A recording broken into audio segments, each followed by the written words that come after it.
show. Pop culture patriots under the spotlight, breaking it down till it's raw in the night. Laughs are wild, opinions hit hard. Download their echoes, they'll leave you scarred.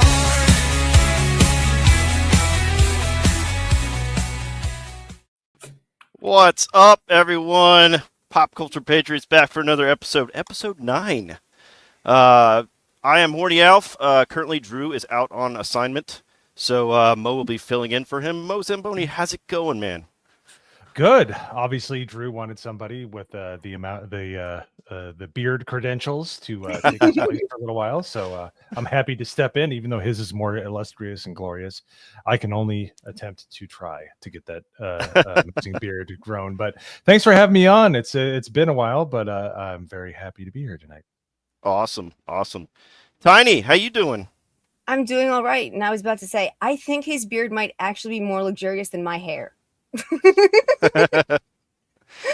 Drew has a great beard. That is true. I'm happy to be here, and I made it on time even. So we're good. I swear all of you just rolled in like 2 minutes before the show started.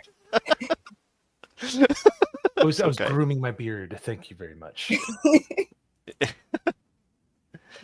And our special guest tonight, Nick Weiser. Hey, buddy, for the people in my audience that may not know who you are, tell us what you do, what socials you have, YouTube, whatever.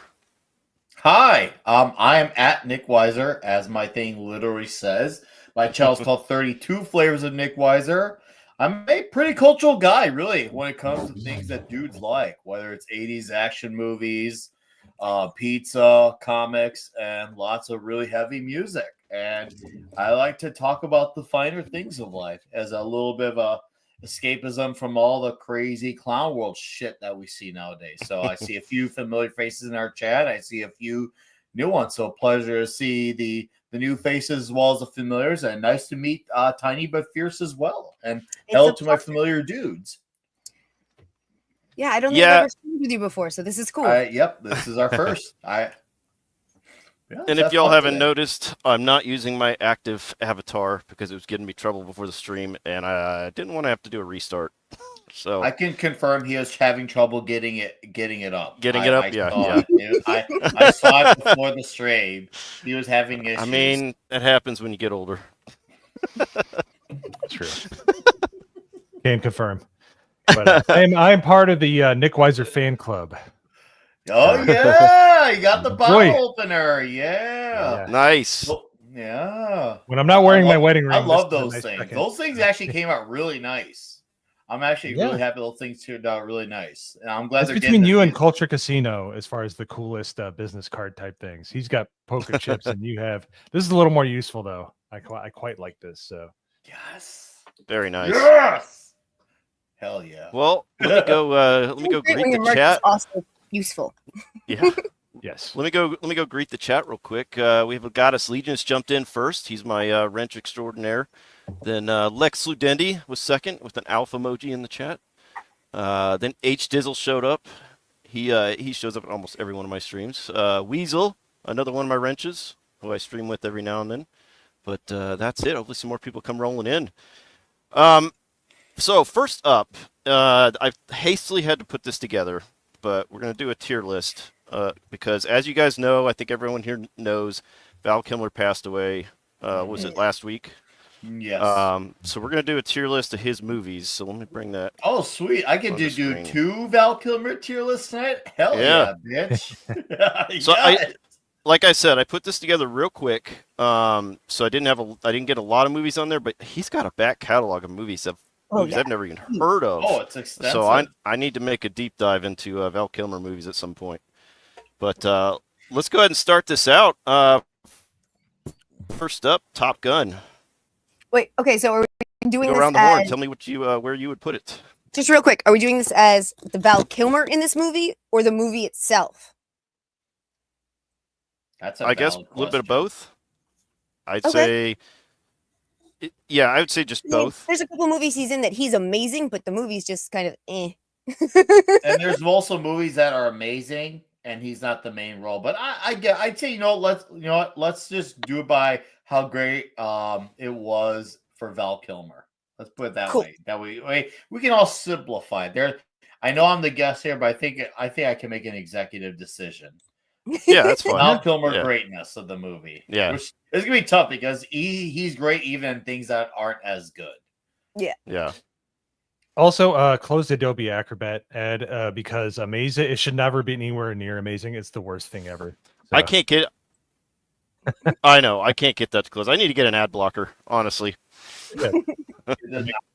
But Come on, what are you doing? Come come on. on. Come on, All right. kill me, I'm here. What do y'all think for Top Gun for Val Kilmer? Amazing. Yeah. Oh God, the yeah. I teeth. mean, you had- The teeth. dude, you had him and his rivalry, Maverick and the Iceman. You had that great homoerotic scene at the volleyball beach. I Oh mean, yeah, the tight yeah, jeans. dude, that was Americana peak '80s greatness, and like my dad told me it was like he was in the Navy at the time. He said to be in the military when that movie came out. He was like, that was the movie everyone watched like 100 times over. He's like, all the guys got together, all the vets got together to go see that movie opening night. It was such a huge thing. And hear about how big it was culture at that time. And then to see lightning actually strike twice with Maverick, it's like, wow. It was one of those things like Top Gun. It was the biggest movie of 86 by far and large. And when people heard about Maverick, the sequel come out, like, but where's Val Kilmer? Is he going to be in it? And they found a way to lo make and him- behold, he was. Yeah, they Yep. found a way to make it work. Oh But my goodness. Iceman is so good in this movie. He's so good. And it was one of his first roles, too. It was like his third or fourth movie he was in.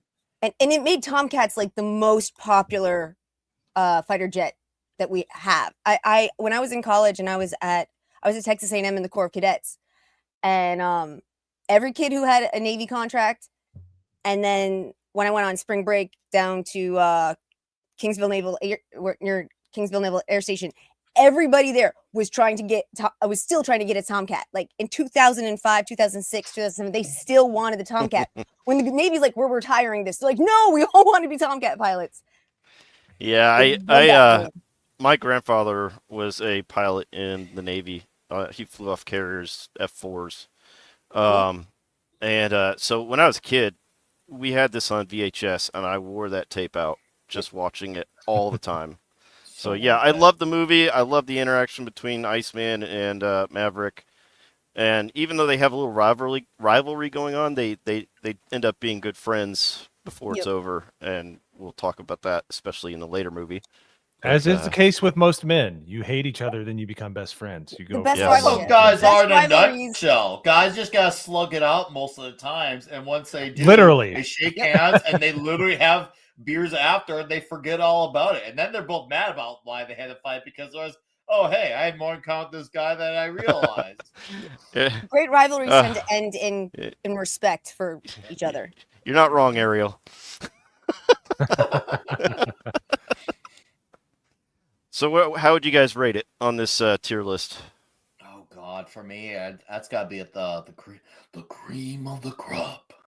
Yeah, amazing. Amazing. Oh yeah. Oh Yeah, Top Gun is the top of the world. Okay, so for me, although I think Maverick was a better movie, the story, just because of the heartstrings it pulls, but it wouldn't be what it was without Top Gun. I think it, like I said, but I'll go with amazing if you guys are. Yeah, no debates right. here.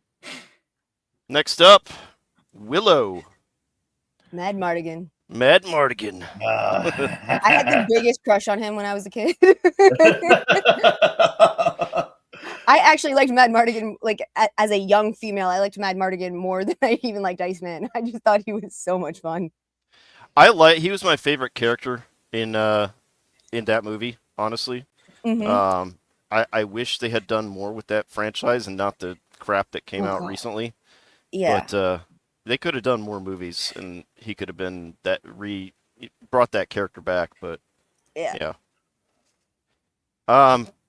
what about you, Mo? What do you think? I hate to say it. It's probably been about 35 years since I've seen the movie. I need to rewatch it. I have no memories. It's just one of those ones that kind of fell through the cracks. So sorry, neither here nor there.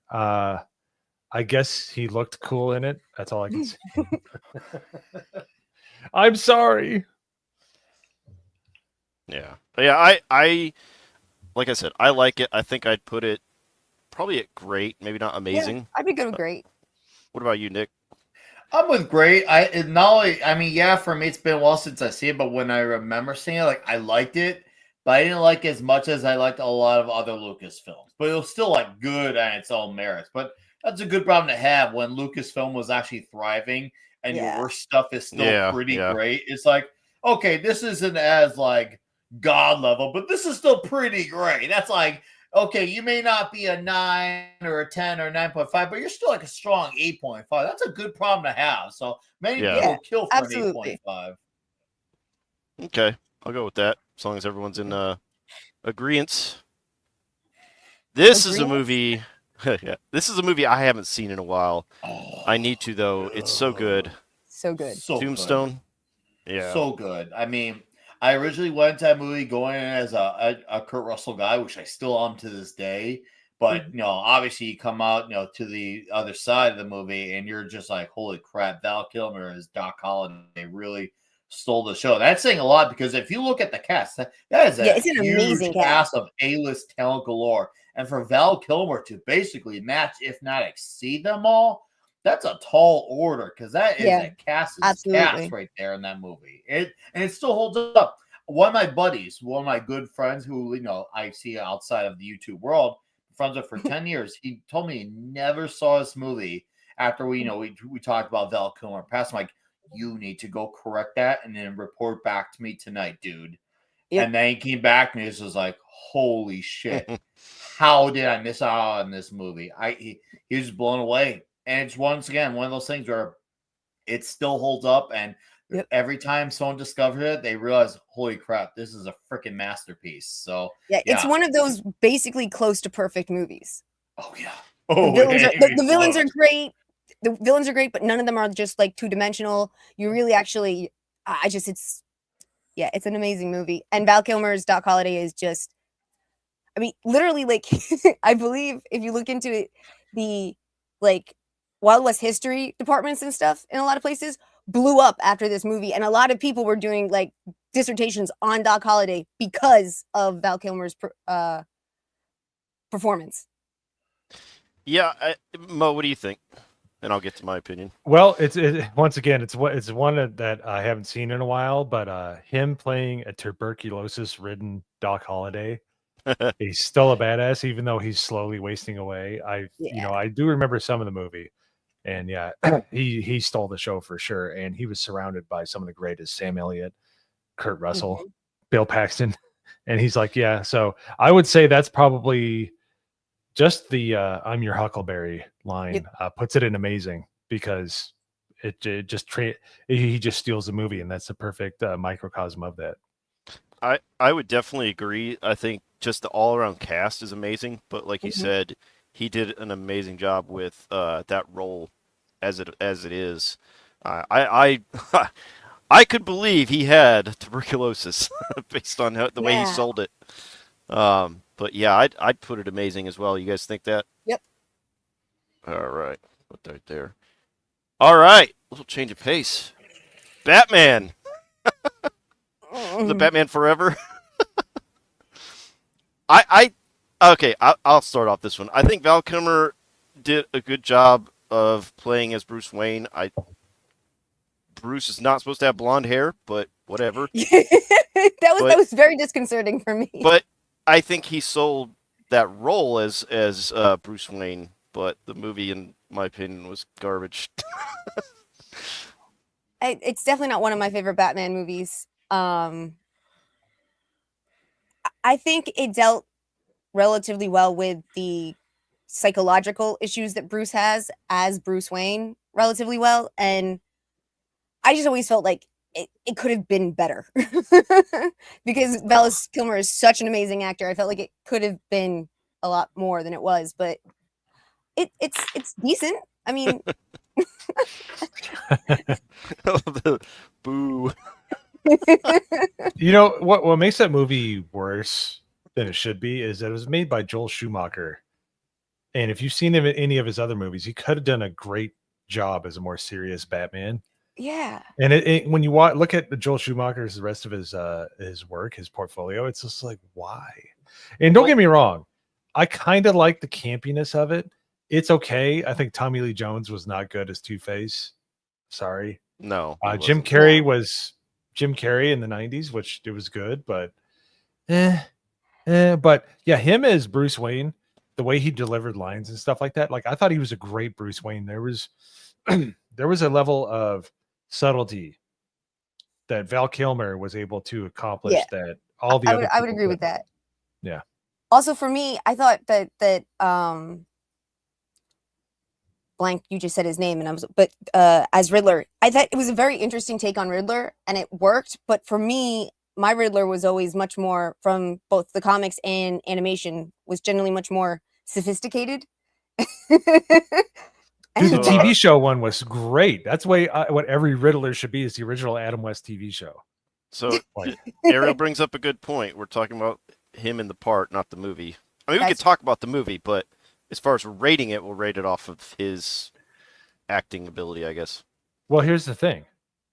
He makes everybody else look bad. I hate to say it, but Yeah. his acting is so much better than everybody else's, and it's Yeah. not really indignation against anybody else's acting skills. I mean, it's Tommy Lee Jones, you know, and you know, Michael Goff as you know, as Alfred, but he's like, he just sticks out like a sore thumb. He's like, I just walked in from Juilliard, and everybody's like, hey, I just got off the casting couch, you know, to get here. You know, it's just like, it just doesn't. It's jarring Yeah. at points, especially when he's in the club with Nicole Kidman. It's just like, what, he's so good, and everybody else is just kind of like a B, but he's an A Yeah. plus.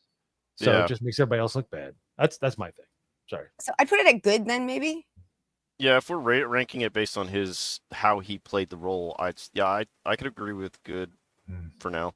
What do you guys Because think? he wasn't given much to work with. Yeah. Anyways. Yeah, he did the Yeah. best he could with the Yeah. the role.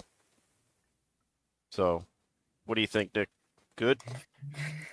I mean, in my world, I'm gonna go with great. I absolutely unapologetically love Batman Forever. I love it. Like with all my, I'm serious. This is not some sarcastic. This is not. I am in love with this movie, and I hope one day they release the Schumacher cut of this. I think, you know, obviously, I understand there's a lot of valid criticisms towards what Joel Schumacher did with these movies. Like, obviously, the bat nipples is, you can't dispute that. But he was not inspired by when everyone else was trying to ape off of Frank Miller's Dark Knight Returns, like everyone else was post 1985. He was more of the, I'm trying to bring back the Adam West style, Yeah. over the top, campy fun. And I think because once the Dark Knight Returns hit in 85, everyone just saw this Batman going forward as he's a supremely dark, brooding Avenger. And that became the standard for Batman going forward. And then anything else is like, whoa, what's going on over here? So it made anything that kind of, you know, derailed from that stand out like a sore thumb. So it kind of, I feel like it kind of gets misunderstood because people are seeing it for something that it's not, which I don't too, because you got to remember this is the sequel to Batman Returns as well, which is in the same continuity. I don't necessarily blame people for that, but for what it was trying to do, I have so much fun with this movie. And I won't forget the first line Batman spoke to Alfred in the cave as he was coming up. And when Alfred asked him if he'd like to have a sandwich to go for him, and Batman's like, I'll take drive-through. The rest was freaking history for me. And McDonald's had these killer, like, this is why McDonald's used to do killer promotional goods. They used to have these glasses you could buy, cup glasses. And they had all four of the characters in this movie: Batman, Robin, Two-Face, and Riddler. I have them all. The ones I lost, I got back again because thank you, eBay. And I'm like, oh yes, I get to drink my Batman one again. So yeah, this movie has a very special place in my black heart that I will not drop. But if I got conceded because I'm getting outnumbered, I get it. I had to put my love out there. I would say that you're totally right. In a lot of ways, it's very Silver Age Batman. And a lot of people don't know Silver Age Batman anymore unless they had like an uncle who sat them down and said, "Oh, this is what you read." Yeah, Nick, Um, I think you're right. If you frame it that way, yeah, when you put it in that perspective, because there's a lot of contrast between the second movie and the third. Second Yeah. one was very dark, disturbing in some ways. Then you go to this other one that's campy, but they're modeling it after Adam West Batman. Mhm. You know, and I liked the Adam West Batman show. I thought Yeah. it was hilarious as a kid. I But love that show. yeah, it's yeah. Hey, look who's here.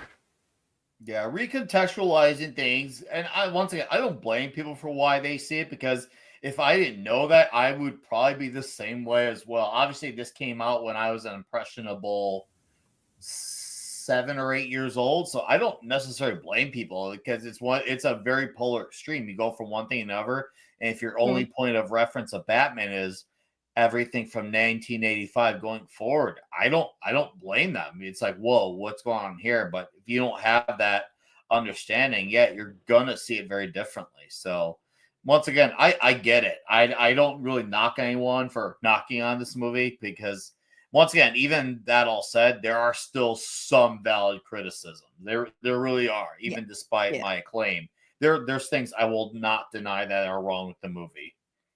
Well, you can love some. You can truly, truly love something and still Well, be willing before we to move say, on, I "Oh, wanna pull yeah, this up real certain things quick. about it suck."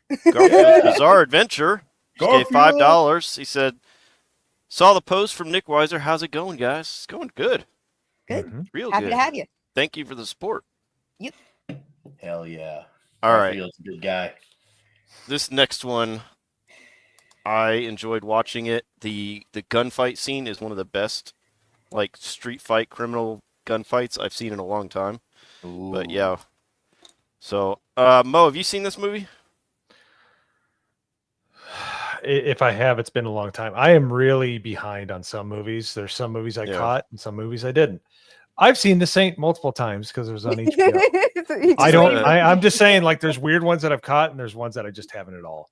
But here's my question, since I got some vets here on the channel. I've heard Val Kilmer's handling of his guns in this movie is like superb, and people show like this is how you reload and you shoot this gun, like whatever. I don't want to misidentify it in case there's people in the chat that that love their guns. I don't want to call it an AR-15. I want to call it an M4. I'm just saying, like, the way he handles his guns in the movie, apparently he was spot on. Is that true? I need to go back and rewatch it. I haven't seen this in a while, but yeah, I'll have to go back and watch it because it's been a long. Or at least watch the clip of that fight scene on YouTube or something. But I don't remember, honestly. I also haven't seen it in a while, but I do recall people talking about that the armorer and the stunt guys really, really, really worked the actors to be much more realistic and professional. So it wouldn't surprise me at all if that was true. Yeah. Heat's fantastic, straight up. If you haven't seen it in a while, I would strongly encourage everyone to go refresh their memories and watch it. Yeah. It holds the hell up. Like, the action's good, the performances are probably even better. It's better than you remember. It was great back then. Really but good. I feel like It's a really good cast. You got Al Pacino. You got Val Kilmer. You got who else was in it? I'm blanking.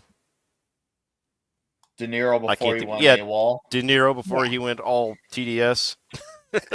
And it was Michael Mann. It was the director, right? Yes, the original Miami Vice and Collateral, which I hate. I love Collateral. Collateral Tom is Cruise so and Jamie good. Foxx, so good. So good. Tom Cruise as a villain, chef's kiss. It was that was amazing. But he's good about doing gritty, which is hilarious because he did Miami Vice, which is the most unbelievable thing you've ever seen in your life. You know, so. Yeah. But yeah, no, he was. That's really why I need to watch it. I've seen his movies, and I'm just like, gosh darn it, what am I doing here? I'm conflicted. I would put this either in great or amazing, but I'm not sure. Let me hear what you guys have to say first. Like I said, I just like you, it's been so long, I don't really remember details, but I do remember watching it thinking this is an amazing movie. Hey, Drew. I'd say great would be fair to put it at. I think Drew's just listening because he may be on a flight Yeah. Could be. using the plane Wi-Fi. All right, yeah, I would put it in great I'm at good with least. that. The acting's great. Yeah, that's where I'd put it. As long as you guys agree. Hmm. Yeah. Just by what other people say, I agree with that. Like people Okay. love this movie. Yeah. All right. I think I've only seen this twice, but it came on a lot on TV. Ghost in the Darkness. I don't think I've seen this. Does anyone actually. know the premise for this movie? Because what I remember is they're in Africa on like a safari, like 100 years ago, whenever the time period was, and there's a lion or a pack of lions that are hunting their group. But that's the most I remember at the moment. What- I somehow missed this one. I remember watching this a lot once again on HBO. All right, that was that was a little amount of splurging on expenses back in the day. My as my mom would say about my dad, you could hear old Abe screaming. He was pinching pennies so tight. But we didn't have we weren't exactly rich. But I remember that one coming up, and it was like really gritty and sweaty, and like it was like just a super tense movie. Once again, like the common line with Val Kilmer and all these movies is that you're going to understand that he's such a good actor comedically and serious and anything in between. Like he commits to it and he's Yeah. going to sell you the movie. It doesn't matter how bad it is. So I would I say Go I ahead. remember this being a very good movie. I don't know if it'd be great, but very good. Garfield's Bizarre Adventure says lions were killing railroad workers, and Val Kilmer is an American hunter hired to take down the beasts. That's the right. premise. And I forgot that Michael Douglas was in it too. Oh wow. And he's great too. Yeah, I'd go with good. Unless what do you think, Nick?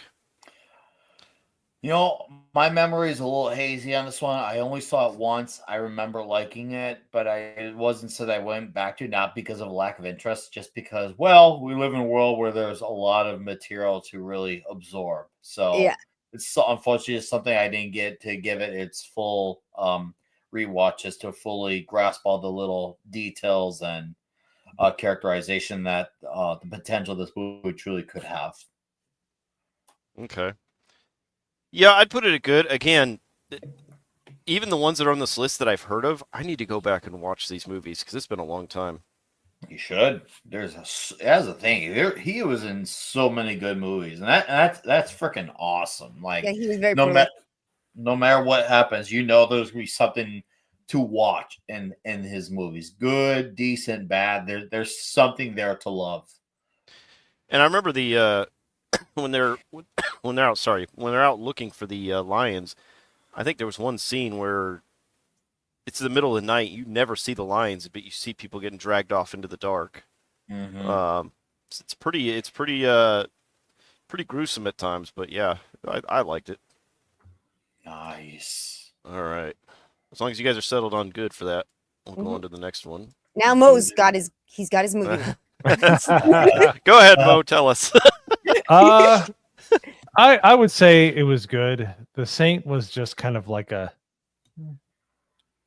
whole like it was an okay movie, but it's like a wonderful popcorn movie. Like you're not going to be disappointed with this movie, but don't expect anything fantastical with a movie whose main premise is trying to recover the secret to cold fusion.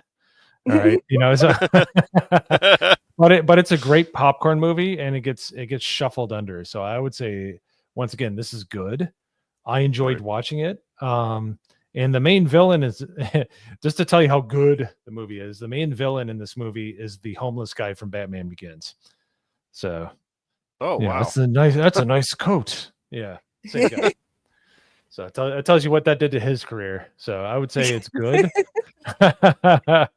But it was kind of one of those like in the 90s they made a whole bunch of random spy movies that were just they weren't part of an IP, they weren't part of an anything. It was just people like spies, let's make something that's spy like. And I feel like this kind of came out of that trend. Yes. yeah. Yeah, I can roll with that. Nick, what do you think? I love this movie. For me, this would be under the great category. I grew up with this movie, and for me, movies that I can just get into and just roll with the debauchery of it all. To me, that's the better. Like I mean, there's a place in the world for complex movies, but the more movies like The Saint or Invasion USA in my lifetime, the better. I like movies where it's like, what's the story? Don't think too much about it. Go with it. And that's where it's like, okay, that's my good time. If I'm not mistaken, didn't he play? Did he play have a Russian accent in this? I can't remember. I don't Or was think that a so. different Not movie? that I, I don't think he did. remember. No. I think that No. was. I'm thinking of a different movie then. You But must yeah, be. I do remember it being pretty good. So great or good? Where do You we want guys to can put it? toss up. I don't know. I'm gonna abstain from this vote. But I would say good, just because it's kind of like it was a good popcorn movie. I don't know about great, but I would nod to the guest. So All right, we'll go with great. I'm good with that. All right, Prince of Egypt. Amazing.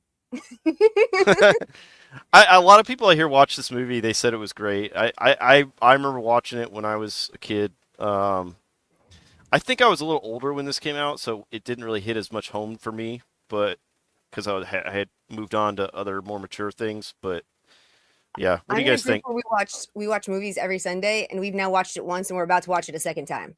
Like even as an adult, I love this. I think that it really holds up as an almost perfect movie, and he does a damn good job.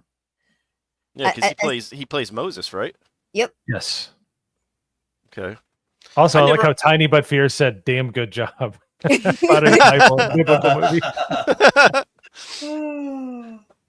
I never knew that he played the voice of Moses in this. I didn't figure that out until I was going through trying to pick out movies for this tier list. But yeah, that's good to know. Yeah, I think he did a good job with the voice acting for Yeah. the part of Moses. So I have no complaints there. Not every actor, even really good actors, can't always put that into voice acting, into the animation. They can't Yeah. emote just through their voice. And God, he does a good job. Yeah. What do you think, Nick? Oh God, sadly, this is something I've not seen in a long time. I only saw it once in my time. I remember really enjoying it, but it was coming up at a unique time in my life, and it was just once again something I caught once. I enjoyed it, but it was like I caught it on TV, and it wasn't like I caught it at like the theater where I had my full undivided attention. I caught it on TV. And my memory is very hazy. Unfortunately, 2 straight movies once again between that and the other movie.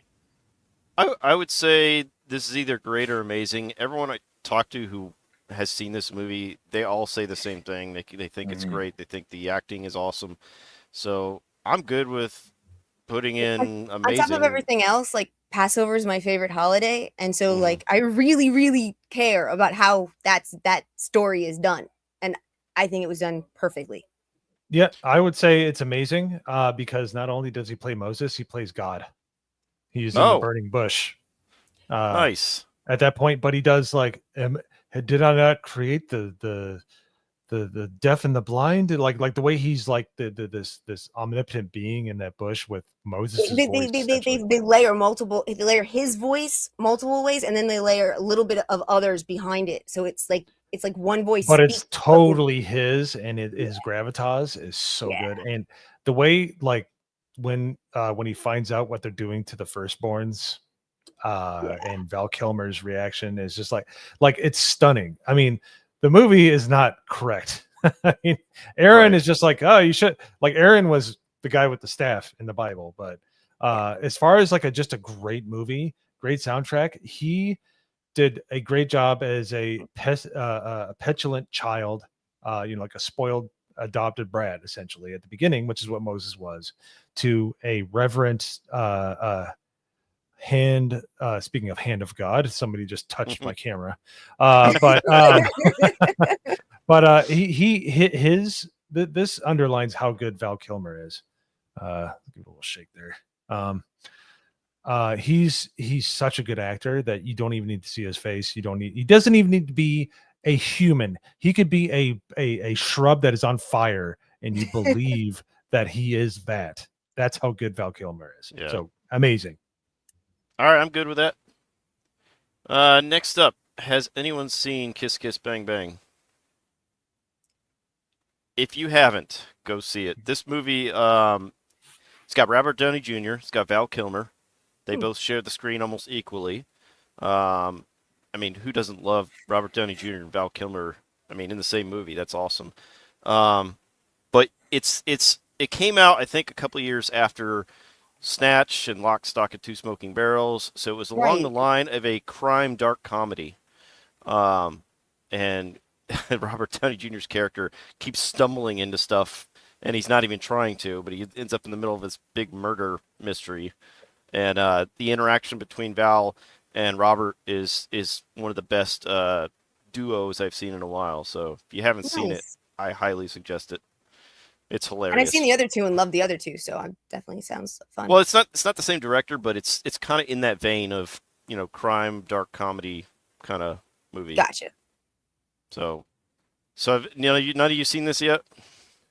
Nope. No, Sorry. this is the first one that I have not seen at all, period. This is one that kind of went under the radar. I don't think it did that well in the theater. I caught it just by chance. I think it came on HBO or something. I was like, man, this is a good movie. So I would suggest it. I would put it probably in the great category from what I know about it. But since y'all haven't really seen it, I guess that's. Well, I'll go with your opinion as the only one who's seen it. Not to mention, like you said, Robert Downey Jr. and Val Kilmer. You kind of can't be too bad, no matter what. Yeah, because Robert Downey Jr. He's just some like low life criminal, like petty criminal. Like he steals stuff from stores in the middle of the night, like burglary.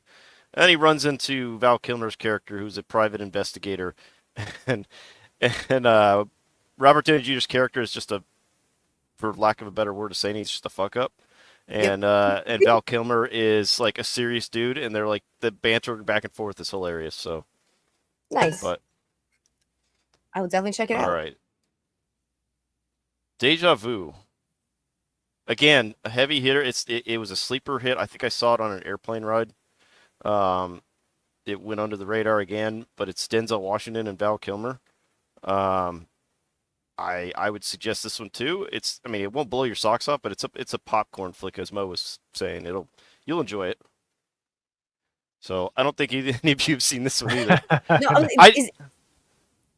What's I that? thought Deja Vu was one of those like time repeating movies. I'm thinking something else, aren't I? It is. Oh, okay. That's an aspect to it. And that's why he says deja vu. But yeah, you just have to see it because I think Val Kilmer plays like a investigator or a cop, and Denzel is in the middle of this, and they're like time is repeating itself or something like that. It's been a while since I've seen it, but if you guys haven't seen it, I would say as far as a popcorn flick, either good or great. But I'm gonna put it in good. It won't be disappointed, but you'll enjoy it. Cool. So, I can't believe I missed a Denzel Washington Val Kilmer flick. I know. I suck. Let's just. I can suggest it. I think you'd like it. But all right, finally, he didn't have. Let me preface this one. He didn't have a very big part in it. However, the reason I put it on this list is that one scene with him and Tom Cruise together brought a tear to my eye. You know, it's just a little bit. Yeah. Big tears to my eye. But no, he did. He had a massively big part in it. It wasn't long, but it was very important. Right. Yeah. And he didn't need to be on. He didn't even need to talk. That was a nice touch that it did. But he was fantastic. Like, just once again, okay. So we're on the other end of why he's a great actor. In Prince of Egypt, you didn't see his face, you didn't see his mannerisms. He wasn't even human, and he was still a great actor. Well, in this, we got it on the other side of the equation, which is his voice is gone. He lost it to throat cancer and stuff like that. So all he could do was point at the screen, was gesticulate, was to make mannerisms, and he was just as good. He was he was a great actor, and it was such a good scene. It was two old friends hanging out again, and it was you're taken out of reality and you're put into the room with these two men's men who are at the end of their careers, and it's in some cases, like Val Kilmer's character, at the end of their life. Spoilers. But you know, he did such a great job, and it underlines why Val Kilmer is such a great actor. He just whether he doesn't talk or he's not present on camera, he's a great actor. And, and he didn't have to come back for it. No, he didn't. And throat cancer is a bitch. It's really hard. And to get in makeup and get in costume and stand there and do that role as well as he did it while actually suffering is just unbelievably impressive. And I think Tom Cruise, if I remember correctly, Tom Cruise is the one that asked him to be in the movie, and he said Tom was the only reason he would do it. Yep. So that they were good friends in real life too. So, but yeah, that scene, like you said, for most of that scene, he didn't say a thing, but just the way he conveyed himself, it was just great acting. He doesn't have to say a word, and he sells it. So, yeah. When he points at the computer screen to be a smart ass is great. He's so good.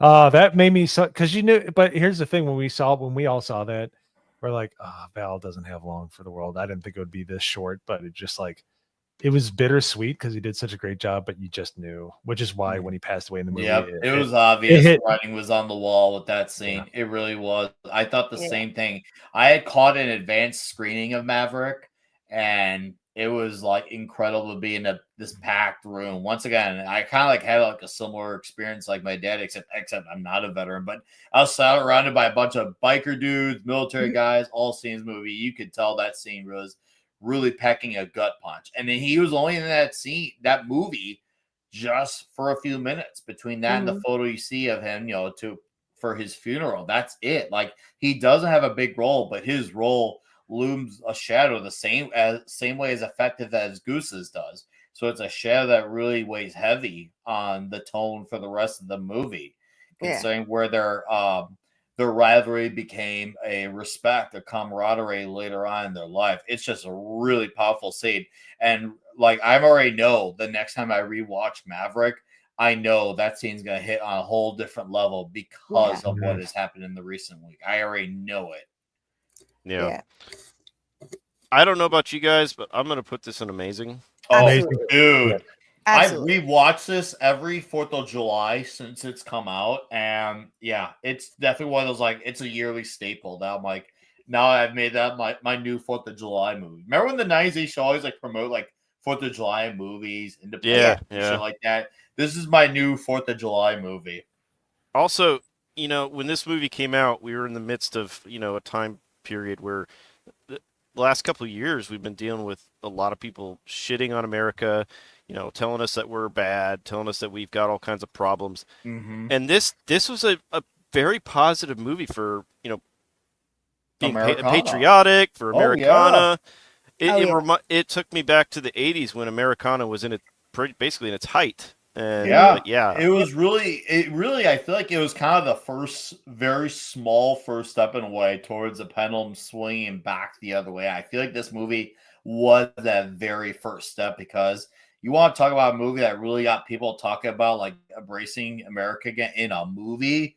It really was this movie. It really had conversation going, and it did gangbusters at the box office. Oh my god! And it had it did amazing. It did just do good in America. It did amazing overseas too. Biggest movie of the year in America, second biggest worldwide. That's a phenomenon to be doing that twice. So what Tom Cruise captured with Top Gun and what Val Kilmer did, it was something that I don't feel like they can match it with a third movie. I feel like this was that rare sequel where I feel like it is perfect as it is. If they never mess with it again, I think it's fine to not mess with it. There's been talks, but they've been inconsistent talks. So We don't know, but if they leave it as is, I think that's for the best. I might get tomatoes thrown at me from the chat, but I think it's better than Top Gun. I said that at the beginning of this tier list. Watchable. It's hard to say because I grew up with the first one, but then you watch the Oh, so second did I. movie, and I've heard the argument of, well, this you wouldn't have the emotional beats of this movie without the first one. I'm like, well, yeah, but they provide all those details for people in brief, quick glimpses, so people understood for context, assuming that they hadn't seen the first movie, because it was clear that there's a long gap between these two movies. And to be fair, there's probably a lot of people, older people, who hadn't seen the first one in a long time, so they need the refresher too. So I'd make the argument that Top Gun Maverick doesn't need to have the first movie to stand its own 2 feet. Yeah, I, feel like I it agree because they show clips from the first Yes. movie if they need to, or you look at they do a good job of setting the stage without you having to watch the first movie. Yes, they make it not homework to have to see the other movie. Yeah. Now, the only thing I would But I say you have to disagree. watch the original movie for is for the Righteous Brothers song when they're drunk at the ball. You never close Yeah. your eyes. Yeah. I That is had a- great. I Yeah. had two of my friends when I was in the Corps of Cadets at A&M. They were MECEP, so they were enlisted Marines training to become officers, and they did that for me for my birthday. There's a bar that we would all hang out at that was in College Station. That was mostly the Marines, and for my birthday, my 25th birthday, they did that for me. Dude, So- Marines are crazy, by the way. I've been to Yeah. a Marine wedding. Yeah. I know, but Yeah.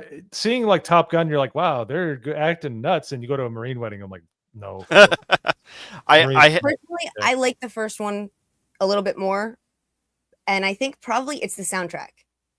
I love every single song on that I have soundtrack. it on vinyl. Like, I have that 100%. soundtrack on vinyl. That soundtrack from the A's is timeless. I love that. There it on is. the CD, compact Right there. disc. Nice. I have to agree with Mo, and for multiple reasons. I think the history that's in the movie, going back to the first movie, you've got the interaction between Iceman and Maverick. You've got the interaction between Maverick and Goose's son. This movie is basically a father-son movie. Mhm. He's not his actual father, but it's Yeah. depicted as a father-son relationship. And me being a father of a son, 2 sons, that kind of hit me. Yeah, I enjoyed that part of it. There's several I will times never be the father to a son, though, so I don't know if I can. there's several scenes that brought tears to my eye when Goose's son starts playing the piano in the Mhm. bar, Oh, yeah. and then he's out there watching, and you hear, and then you get the flashbacks. That's awesome. Like we already talked about, the scene between Val Kilmer and Tom Cruise. That was a really good scene. Getting to see Penny Benjamin, who was mentioned in the first movie. Yes, that was really fun. That when the trailer came up, I was like, "Oh my god, wow!" Besides the She fact that she's hot anyway, so You know who else is really good? I know we veered off the top of Val Kilmer. Oh, it's but okay. because No it's worries. relevant. Miles Teller was awesome, and it's Dude. fun, and it's good for him because he was always a good actor who was always kind of getting the raw deal of things. And I feel like this movie is like getting him on the right track. Like, so for his How weird is career, it that really he's put him on the right track? how He weird is it deserved that it. how weird is it that he sells the fact that he is Anthony Edwards' son? Like, he looks like he's related. Dude, it was Yeah. He was dead. perfect. Dude, it was so weird. I'm like, I Perfect. don't really see that. And then I watched the movie and I'm like, he's got like the mannerism. Like you could like Miles Teller is like a Val Kilmer He's style a actor. really He good cares. actor.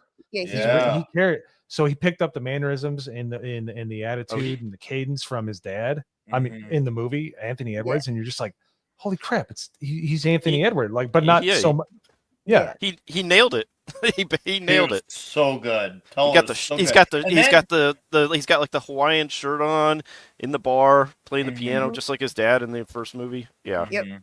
And then I wish who I was could the rock a other mustache guy like that that. got a good Glenn Glenn who's Powell. in Twisters. Glenn Powell. Glenn Like Powell. this movie, it was the perfect gateway to like let you know, hey, Tom Cruise is still got it. And then it'll remind you of how great Val Kilmer was. while also showing you, hey, look at these guys, Miles Teller and Next Glenn generation. Powell. Yeah. They're young guys who are hot, and definitely guys you should pay attention to. It was really balanced and like showing the star power of the past, present, and future. I Mhm. love that so much. That movie pulled that off, and you wouldn't notice it if you thought until you thought about it. Like, wow, it was just all weaved into the story very beautifully. And I liked Glenn Powell's depiction in that movie. Oh, I just dude, recently yeah. watched him. I just recently watched him in Twisters, and he Mhm. plays the same. Still plays the same cocky, son of a bitch role.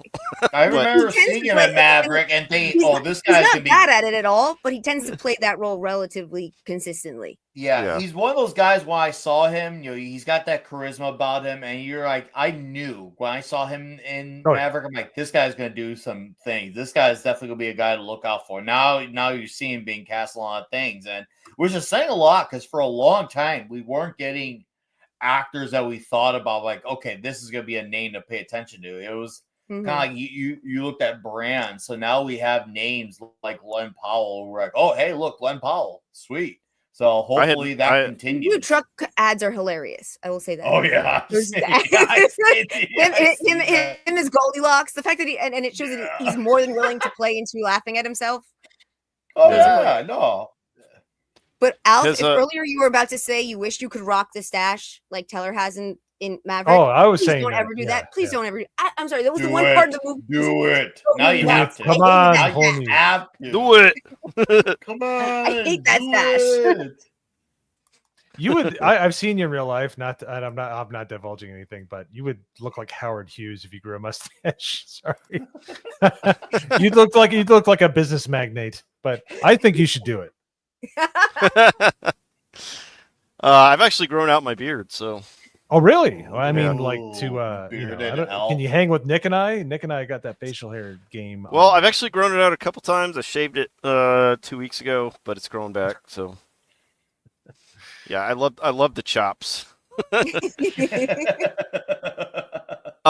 So we had a movie come out this last week. Minecraft. Has anyone seen it, or anyone going to see it?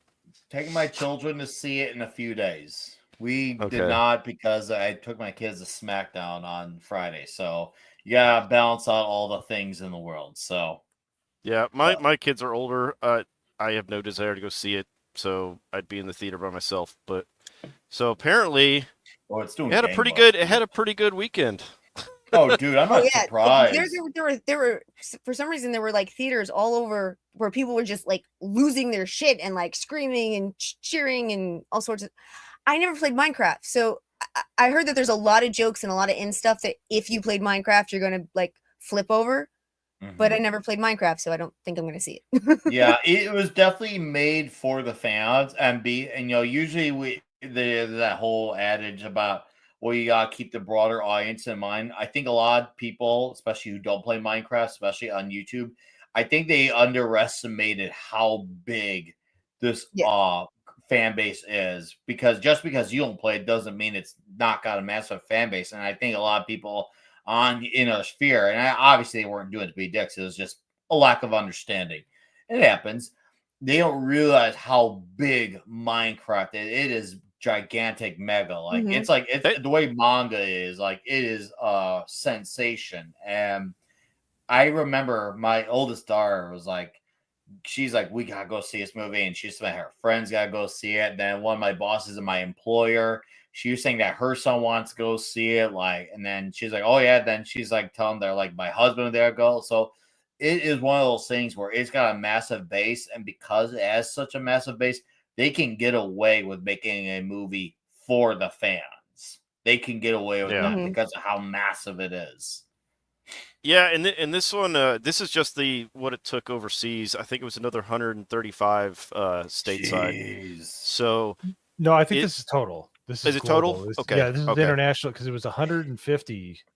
So it was about half and half essentially. Well, that's a pretty hefty number for one weekend. I mean, yeah, good grief.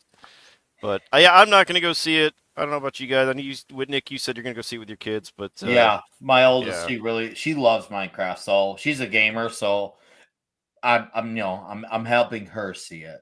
So Yeah. as far I was just thinking, I'm like, what is a analogous, comparison to people that might be, well, that are older, like myself and everybody else. It's like Super Mario Brothers, the movie from 1994, an utter piece of shit, but it was so fun It and was so so much Yeah. stupid. fun. I unironically love that movie.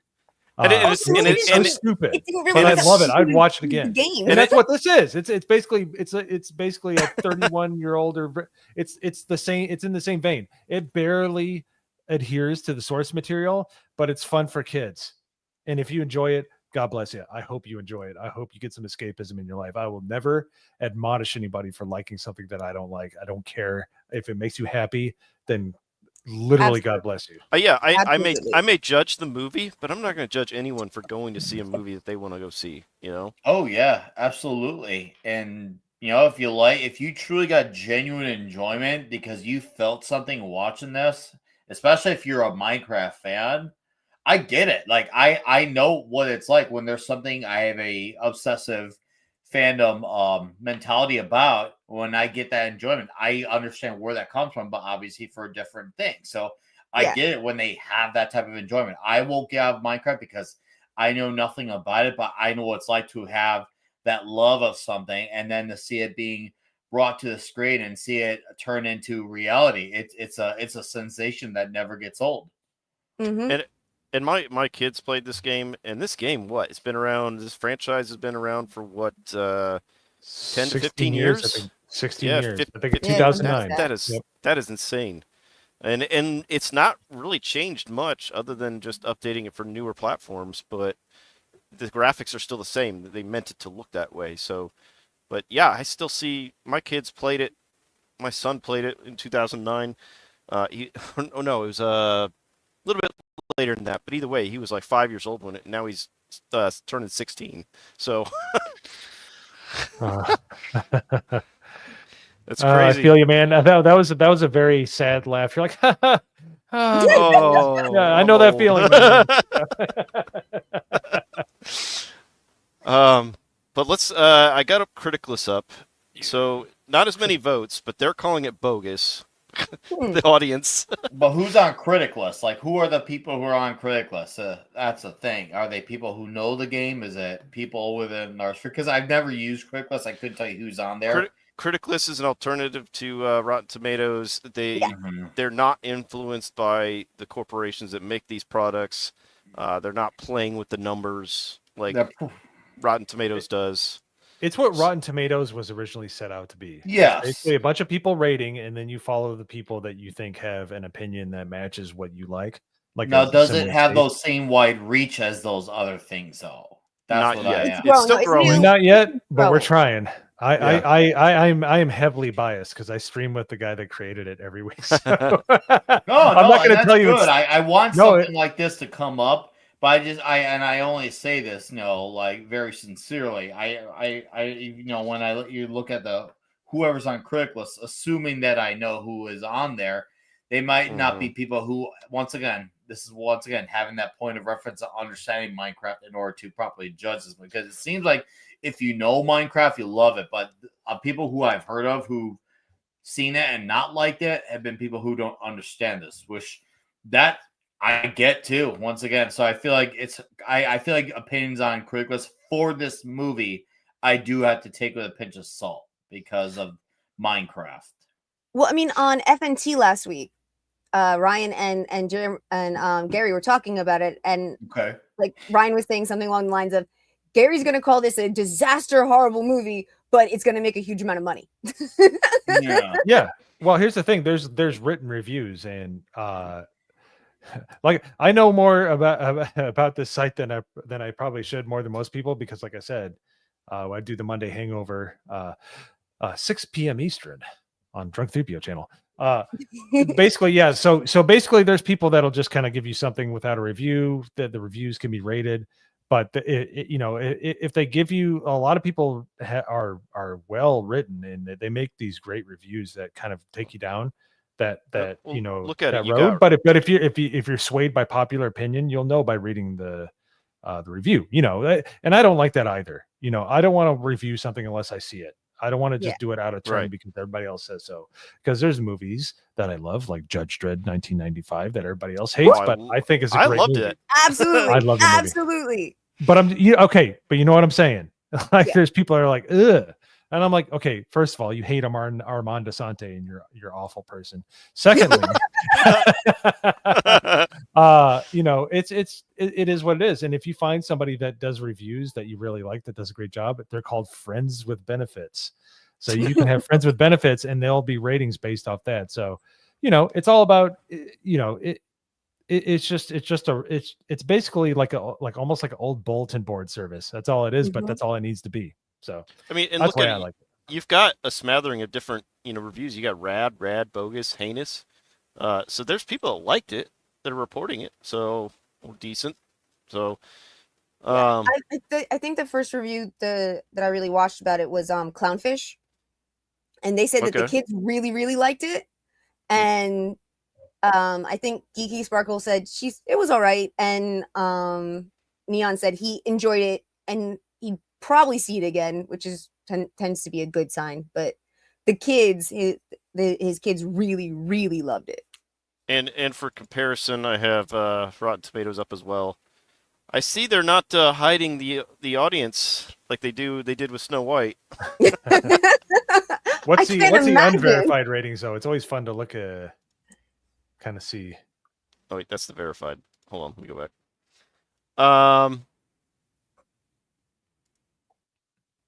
Click on the percent. Come on. All audience is 85. Huh? There you go. Wow. The critics hate it, but Snow as is Nick Weiser said, I white, think water's it's- wet, Peter Parker's Spider-Man, of course. Well, I mean, I doubt most of the critics actually played the game ever.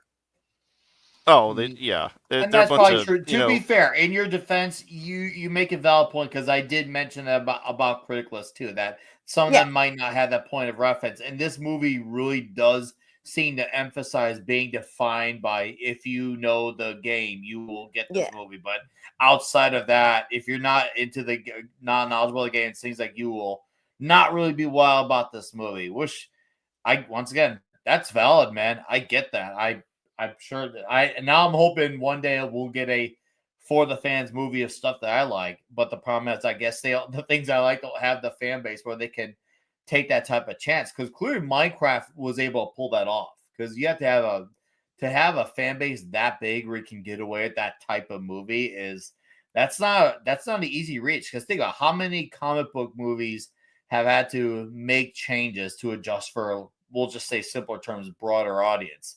This movie didn't have to compromise in any way. Yes. There's been good ones and obviously a lot of bad ones. But point being is, whether it was the good and the bad, there's been changes to accommodate. Whereas this movie didn't have to fold one bit. That's the one advantage that this movie's had over all of them, good or bad. They didn't have to fold in any way. And it's just like, damn.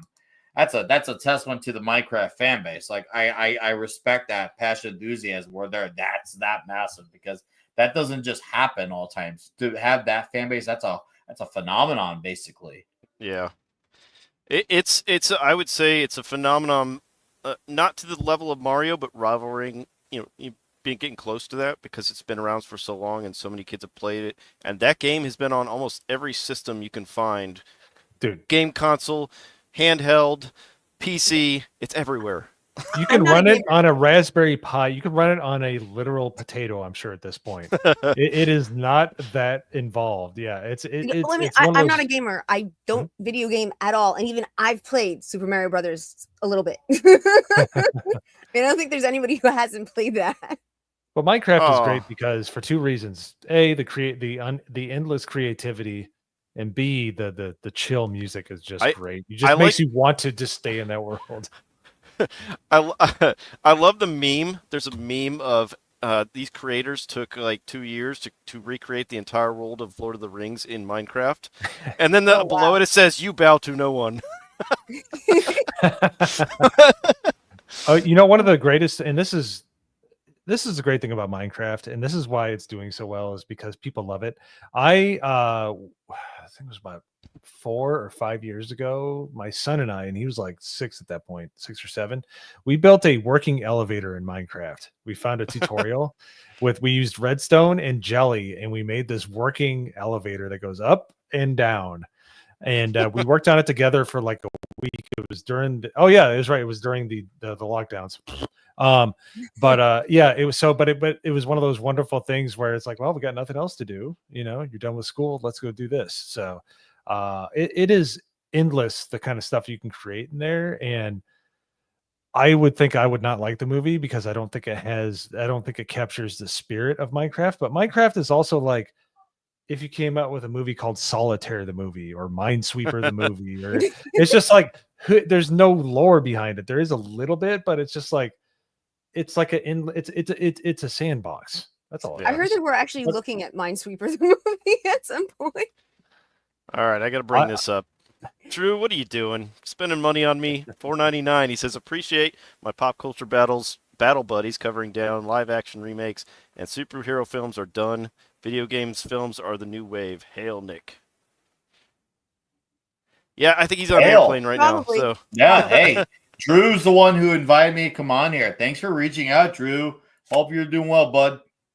yeah, he'll be back next week. And actually, I will be starting next week. I will be pretty much on the down low when it comes to streaming because I'm moving. So I won't be able to stream as often. I got to get somewhere and then get my streaming set up again. Where are you moving to, Horny? Back to Louisiana. Back to Louisiana. Cool. It's a wonderfully glorious move. It's the best move ever. It's the best move ever. Trump, will Horny Alf's move be the best move ever? Please let me know. Forget that. Forget all of that.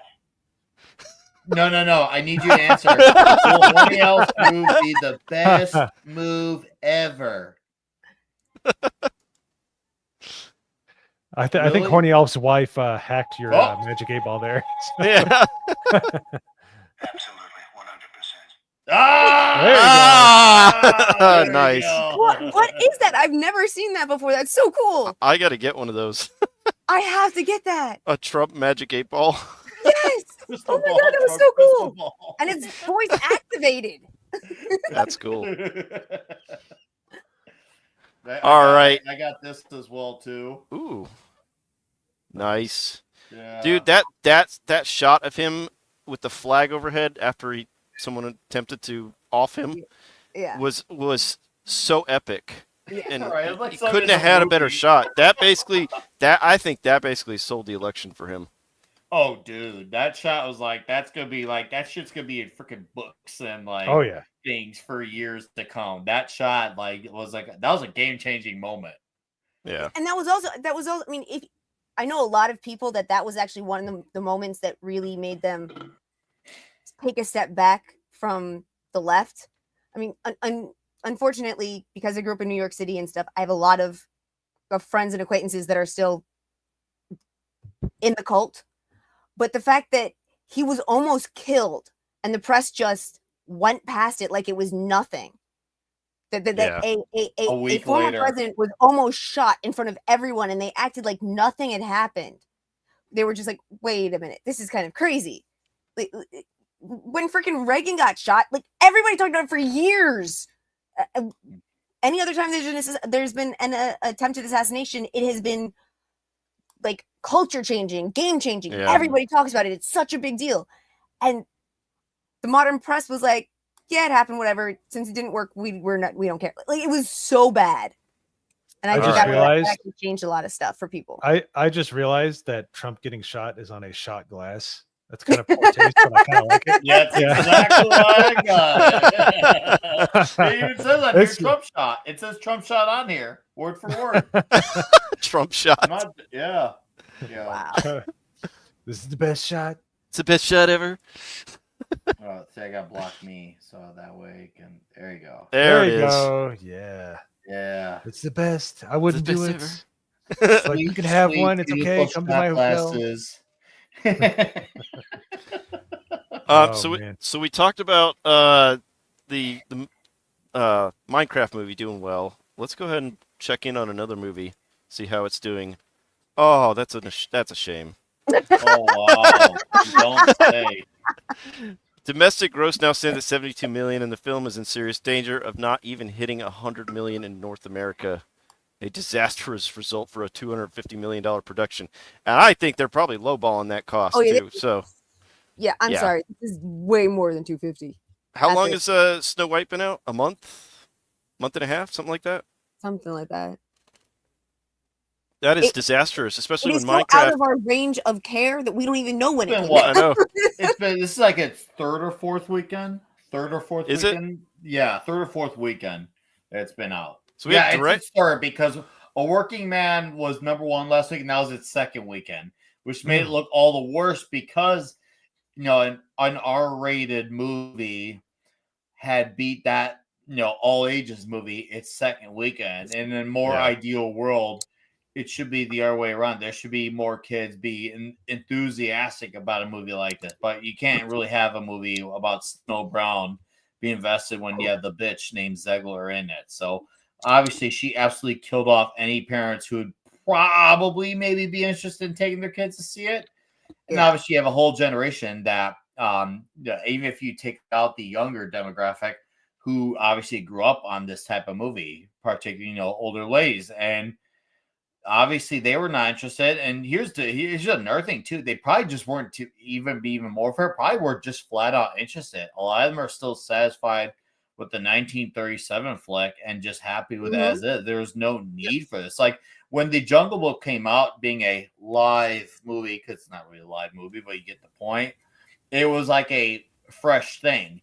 Now they have taken every one of these stories and make live action, aka Well, that's not live. Also, instead of creating new things, they're just rehashing all their old stories. Yeah. Here's no the creativity. thing, Horny. They have done a few original things, but if you look at the promotion for their original things versus what they put into the sequels and live versions, reboot, remake, whatever, they put in so much more money, marketing, time into those movies that a lot of people assume or at the bat that there's absolutely no originals, even though there actually has been a few. But because you wouldn't know, because all they do is focus on these other movies. It's like, Yeah. how are these new movies going to get any notice or conversation struck up if you only put your investment into those movies? And yet, no wonder those original movies flop, because that's all you're showcasing. It to a point, you're memory holding your original movie so bad that people by default think and assume that there are no originals because you're not giving them the same push that you are for these pre-established fan base movies. And I know for a fact that that's done with absolute intent. Yeah. Yeah, and this is a perfect contrast too, because this and Minecraft are both family-oriented movies, kids slash Supposedly. family, and look at just contrast the two. I mean, Minecraft made over 300 million in one weekend, and this is on like week 2, 3 or 4, and it still hasn't even hit 72 nationwide. It's a bomb. It's absolutely a bomb, because that 250 million, I don't think they're including the advertising budget. I don't think that even includes the reshoots. Ugh. Probably not. So you got reshoots and advertising budget. There's no way this thing doesn't cost them at least 200 mil in the end. This movie absolutely tanked. This movie just never had a chance. Between And it's not the gonna do any genuine better lack of internationally. interest plus the Rachel the bitch Zegler, them pushing it back a year also didn't help things too. You have to have something that really has a high level of interest in order to push something that far back and still maintain interest. This already had a lot going against it. All they did was throw more fuel into the fire with this one. And just when you thought maybe the fire might burn out, maybe there might be some semblance of it, maybe not being as broke, if not going even at best. Well, Zegra is kind of like she's pulling the I'm vegan card, meaning you don't have to go find her, tell you. She goes and tells you her political stances. Kind of the same way you don't have to find the vegan finds you. She had to pull that card and make her Instagram feed about her ideology. Well, to be truthful, Nick, when your eyes are situated in that way, you generally are eating vegetables most of the time. So, like leaves off trees and such. You got to keep your eye open for predators. Yeah, you want them to sneak up And also, on you. every once in a while, there's something that doesn't really take off in the States because of political stuff or whatever that does get a boost internationally. But I haven't heard, like, my friends in India, my friends in Japan, nobody's talking about this. This Yep. movie is not getting a bump internationally at all. And it didn't help that she couldn't keep her mouth shut at Yep. all leading up to this movie. And they went as far as the studio sending someone to her house to talk to her in person about toning down her rhetoric online, especially with the lead up to the movie. And Yep. she refused.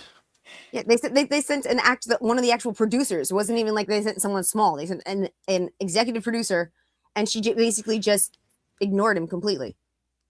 Yeah, she said, "No, I'm not going to do that."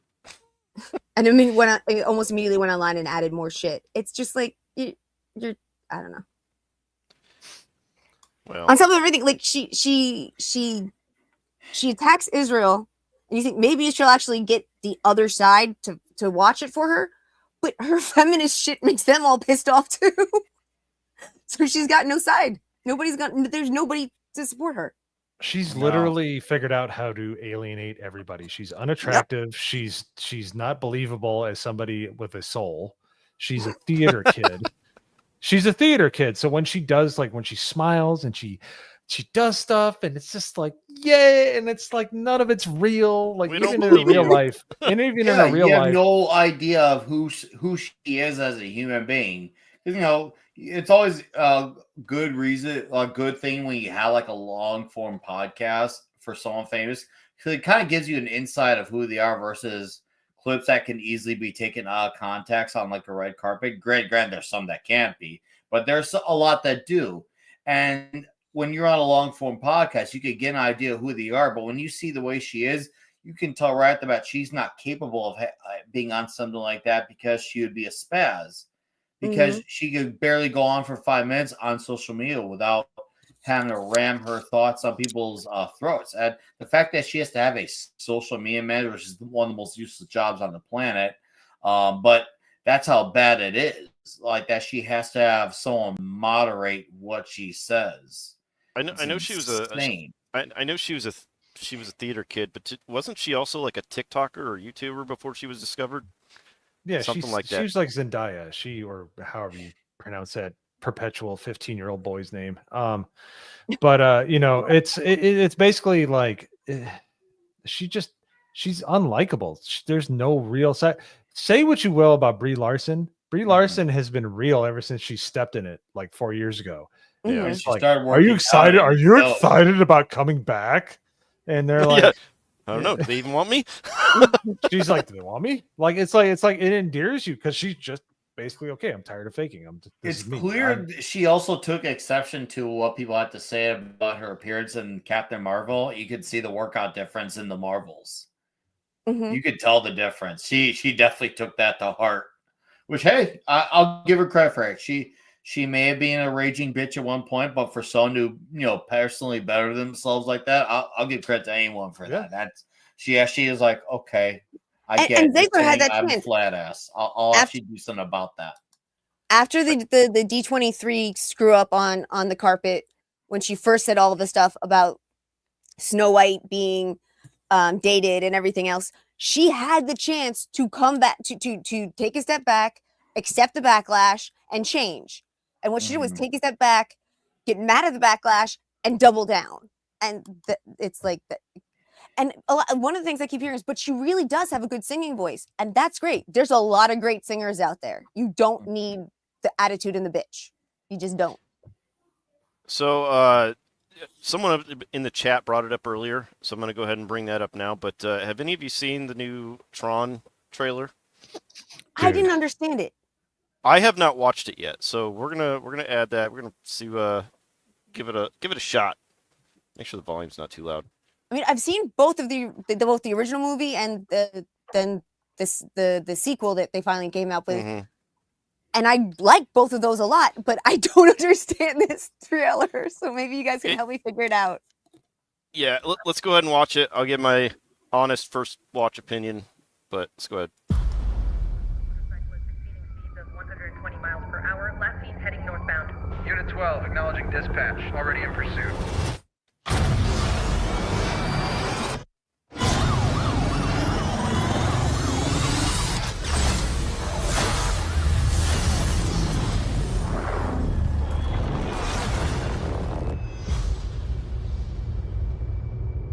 I'm looking for something.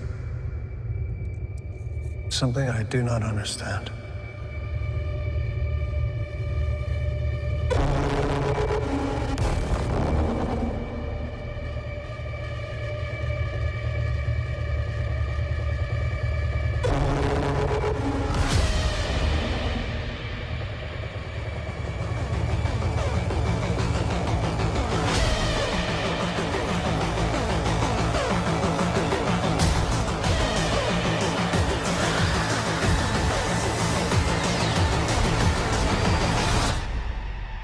Ready?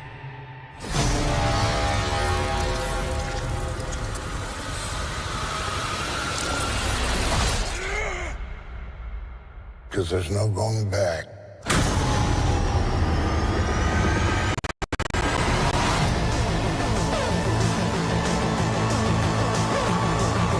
Okay, I'm sold. It looks like the Tron world is coming to our world, and Wow. I Hey, Hopefully- they brought back Olivia Wilde, so yeah. in Legacy, I think the style looks good. I think they're, and I don't care if anybody doesn't like this opinion. There's a lot of red flags as far as like the whole entirety of the every complexion on Earth was in that trailer, Yeah. like just because, and I'm like, a red United flag Colors doesn't mean it's Benetton. bad. Doesn't mean it's bad, but I'm just saying. She makes a good point. Gillian Anderson, did I catch her? That one. Yeah, There's I think one that's I who think was it in was, the yeah. building as it was going Yeah. past. That did I look wa- to be who that was. I like Gillian Anderson, but yeah, I thought it looked good.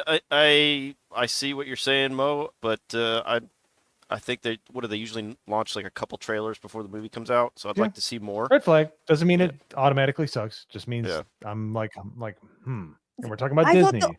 I thought the So, only reason that the girl could come out from the second one was because she was an anomaly and she was special and she was different, and that the big I- bad always wanted to come out, but that was just him. He wasn't actually going to be able to bring the whole freaking. And how can you have the powers from in there out here? I'm sorry, it just confused the hell out of me. It's been a while since I've seen the second one, but I would think if humans from our world can go into their world, then why couldn't it be vice versa? You know? Well, it's all about Okay, so even storytelling. if they could bring the individual programs out as people, but the flying thing that doesn't have physics that makes sense in this world, and the bikes having the power to do hard light, which doesn't exist in this world yet, that's what really confuses me. Well, So here's the thing: ahead. is there's a great movie that gets no love that I personally love and have seen multiple times called Virtuosity. ooh, I've seen Does that. does a great job of telling you how these computer-based things get into the real world, and it's becoming more and more like closer to reality, and not just because they showed the UFC as the most popular sports in America about 15 years before it actually happened, which was crazy. But as long as it's all about how you say it. If you're just saying, well, because, then, well, okay, I don't, that doesn't fly for me. But if you give a compelling reason, that's good enough. You're just like, okay, that doesn't take you out of the story, no Deus Ex bullshit, just, explain it I well will enough, keep an open and I'll mind, believe but it. I just when something from a fantastical world has its own physics, I don't have a problem with it. When they try to bring those physics into our world, I start having problems with it. I'll wait to see how they explain that. I'm interested based on what I see, but I'd like to see more before it comes out. All right, I want to bring this one up. So, has anyone been watching the Daredevil Born Again? I watched the first two episodes and bailed. Waited to see what the people I trust say, but I just saw this. Daredevil star reveals that how Kevin Feige saved Born Again from becoming a complete failure. Yeah, Nick, and- have you been watching it all the way up to this point? Yeah, I have. I'm So- a Daredevil-aholic. I have been reading those comics for well over 20 years. I've been a fan of the character in general for almost 30 years. So obviously, I was a huge fan of the Netflix show, and I have been keeping up with the show weekly. So I'd like your opinion. I haven't been watching all of it. I wasn't impressed with the first 2 episodes. What do you think of this series so far? This show is the textbook definition of up and down. It really is. There's stuff in the show I really like, but for everything I like, there's something in there that really brings it down. Like it is really like if you remember when Charlie Sheen was going bipolar by winning, this show was like Charlie Sheen when he is by winning. Like if the 4th episode had one of the Tiger worst blood. scenes in all 4 seasons of the show, and then after that scene was done, it followed up one of the best scenes in the entire series. And that episode really sums up this show in a nutshell. And then the once again, there's highs and then there's the lows. And some of the highs, not all of them, but some of them are a little bit of a shell of the glory of what this show once was. There's some great performances in here, obviously, from Charlie Cox and Vincent D'Onofrio. But I feel like the execution of a lot of the writing has really hurt this because I feel like there's a lot of great ideas the show has, but I feel like the execution was really where it was lacking on a lot of these things. Yeah. I get what you're saying. From the people I've seen that are watching it and reviewing it, like for instance, everyone was talking about the Punisher and Daredevil scene together. They said that was Yeah, it really was good. really good. All the scenes with the Kingpin and his wife are all terrible, Awful. from what I understand. I'm gonna be the contrarian on those scenes. Yeah. I feel like a lot of people were prejudging those scenes, and to be fair, I get why they were to an extent because a lot of people are just looking as cut, and but I said, you know what, I get that, but you gotta wait and see how this plays out before you really judge it because I said this is gonna clearly turn into an angle where he's gonna strike back or he has a leverage that we don't know of. And sure enough, later on in the show, it did turn out to be just that. There was a point of leverage that was really not acknowledged by those who kind of prejudged it right away. Yeah. And I said, okay, because is Kingpin playing this therapy card because he's cucking? No, he's playing that card because he's a desperate man who wants to get his wife back under his control. A lot of people tend to forget that Wilson is a very possessive man. His love for Vanessa is genuine, but he also loves to be in control of the situation as well. Yeah. And when you're a desperate guy, you will do things that you don't normally do. And you will play any card, you will put on any face to play that card. And meanwhile, while he was playing that therapy card to save face in front of her, guess what he was doing on the side from her? He had the guy who she had an affair with held him prisoner in a place where he secretly went to have like his own meals in private. He held that guy prisoner, starving to basically rot. And he ultimately ended up letting that guy go, giving him an axe so he can have a fight with him and say, okay, here, I'll give you some leverage against me. And he winds up killing the guy, even though he literally gave him an axe to defend himself. So he absolutely, and he said, he promised Vanessa, I won't do anything to the guy, but he totally lied to her behind her back. And my theory is that I think he's going to be the one who kills Vanessa. I think he's going to lose his shit so hard that I feel like it's going to kind of be one of those like heat of the moment passion things where you kind of do something out of anger so quickly you don't realize what you did. And he's kind of like thinking, holy crap, I just offed my wife. I just offed her. So I feel like that Kingpin angle has been done better now that we know more about the show and it's kind of recontextualized. But there has been stuff, though, that has gone farther down, 7 or 9 episodes, that has absolutely not gotten better. There's not. Yeah. That I'll say. That I will say that.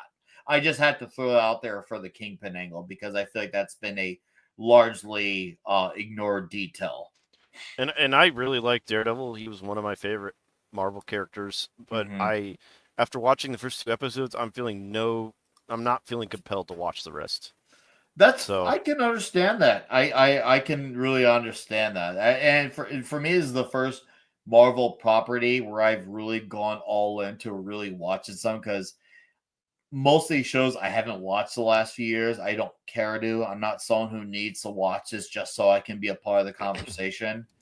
right. But Daredevil, I have once again a lot of knowledge on the character. I could tell you about deep cut characters. I've been a reader for over 20 years. So I feel like I'm a bit more qualified for this conversation.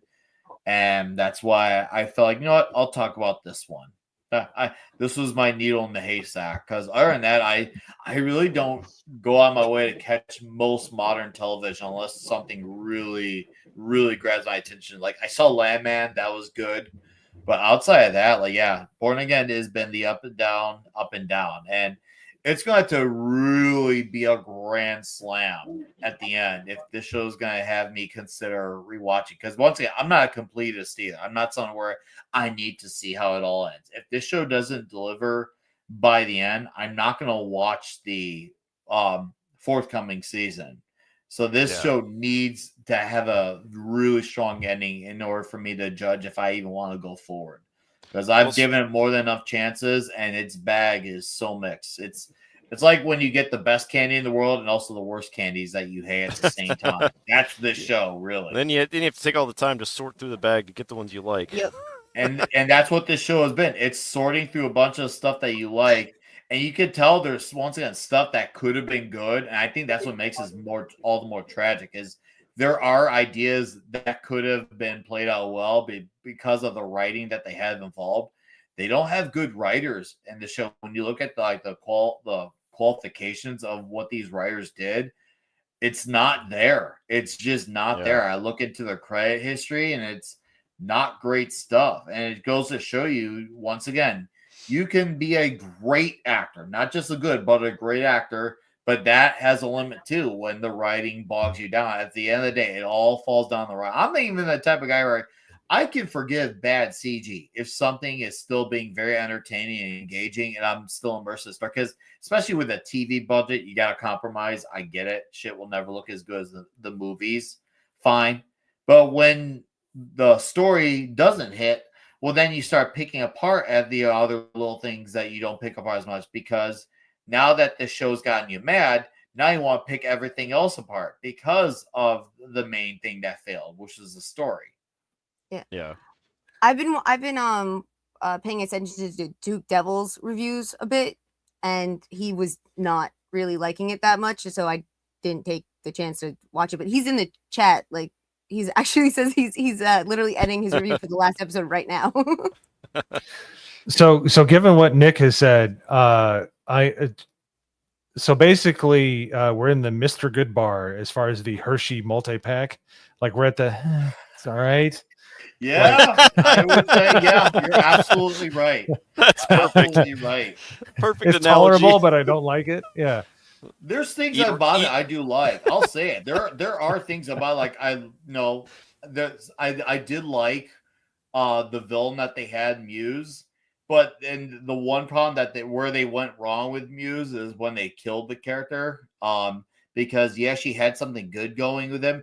But right when he started going into his exposition, you killed him. And this is a problem that dates back to the Netflix show because Ben Urich, James Wesley, Electra Nachios, and then Foggy Nelson, and then Muse. 5 characters that I feel could have used more time, even with all the time some of them had. Ben Urich was off along with James Wesley in season 1. So that's the one problem the show has always had is a lot of the character deaths have been too soon. If I had to say, okay, Nick, which is one character that should go now or should go soon? I'm going to say Vanessa Fisk. And it's not because the actress is doing a bad job with the material she's given. It's because I feel like we're starting to get to a point where I feel like her character arc has kind of hit the ceiling because she fell in love. She was found. She watched him rise to power. She watched him lead the picture, so she took over while he was gone. But now he's back in the picture. But even though he's back in the picture, he's pursuing a different leaf, and she's being played by him at the same time. And how do you go from there? And I feel like once she finds out what has happened, I don't imagine her taking the news she finds out well about the Adam guy who she had an affair with over while Wilson was gone. I don't see them coming out the other side where she finds out he died and she takes it lightly, even though she is mostly back with Wilson. I just think if there's one character death that makes sense to happen, I think her character is the one. But once again, most women that's tend to what get upset when you kill their ex-boyfriend. It is something that tends to get on our nerves. yes. And I don't know, my see her wife not would like it if I responding took kindly, hers and I out, see but- her probably maybe slapping Wilson, and that's where that's where he goes AWOL, and then he accidentally kills her because of how much he lost his shit. And that's the thing That would about fit with the character, though. Very And well. that would make, and that if you think about it, that is a character death that makes sense, and it Yep. kind of completes her arc in a way. Because where do you go for a character after that? Where do you go? I feel like that for that type of supporting character, she's not a main character; she's a supporting character. That kind of feels like the ceiling. And that's the thing about comics is, yes, in comics, a character is never really dead. However, you can kill a character definitively in a comic, but I think with the shows, they're killing these characters off too quickly. Yep. And I think it ruins the future development of the show because Yes. characters that were mainstays in the comics, they're getting rid of in the first season or second season, and it's like, Yep. if you're wanting to go multiple seasons, you're going to want to keep these characters around a little longer. Holy shit. I left out White Tiger too. That's another character who died too soon. And the funny part about it is he was I guess I hate using this term, but because it's true, he is a diverse character. He's a Latino character. He's the first Latino Marvel hero. And he's actually good. In the show while he's there, he's actually really good. He's likable. The actor who plays him nailed the material that he was given. And you actually like him. And then they kill him. I'm like, oh, you finally give us a likable character who doesn't look like your straight white male. The one time people actually like him, one of the shining points of the show, and you kill him. Really? Yeah, I was actually enjoying that character, and because I was Is- You know what the sad part figure? is? Go The really figure. sad The part? character we all like. Yeah. And they're like, oh, we're going to do this one away because it's almost like it was done on a spot, even though it wasn't. Yeah. But it feels like Yeah. it. The actor actually passed away in real life, He unfortunately, did. which He did. stinks. Rest in peace. Yeah. Very Yeah, but unfortunate. but they could have recast him. Oh, but, yeah, they could have. Yeah. But, because so stupid why they really just say, oh, yeah, we're just not going to recast the character. We're just going to let him be killed off. And that character, we didn't get to really see him outside of a version of a YouTube clip. We didn't get to see him in action fight. We saw one quick clip. It was cool. It was faithful to his suit, the amulet that he wears, and he actually does speak Spanish while he's fighting, and he does have a badassery to him, and he does care about his neighborhood. So they were getting a lot of things right about that character, but then they're just like, oh no, he's done. And I could tell too that there's stuff that was definitely taken out because there's been the whole mixed reports about this show started over from scratch, but then there's been the other report that they kept in 2 or 3 episodes. I don't know which one it is, but does it show when you watch it? Yes, there is a little bit of a Frankenstein's monster.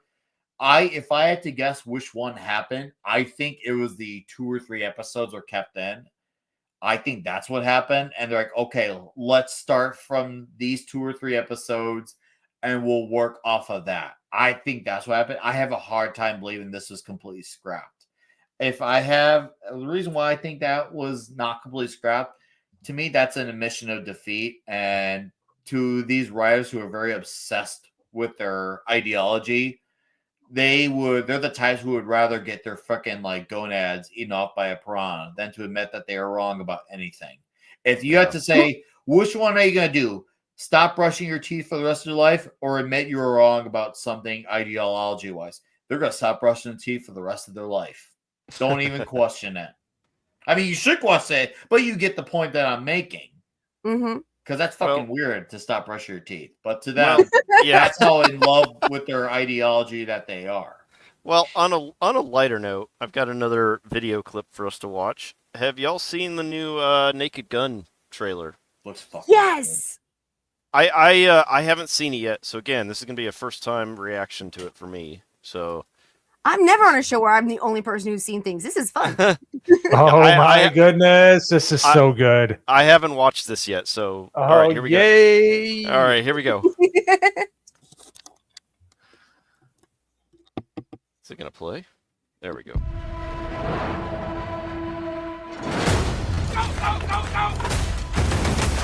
Multiple SWAT units responding to hostage situation.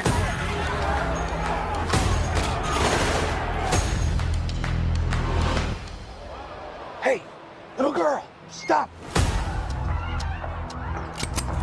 What do you want, little one? Your ass. That's the sound of the police. That's the sound of the beast. That's the sound of the police. That's the sound of the beast. Who are you? Frank Drebin, Police Squad. The new version. That's the Oh, Hi, Daddy. It's me, Frank Jr. Love you. Hey, Dad. Stingray. OJ. okay, that was good. So Okay. good.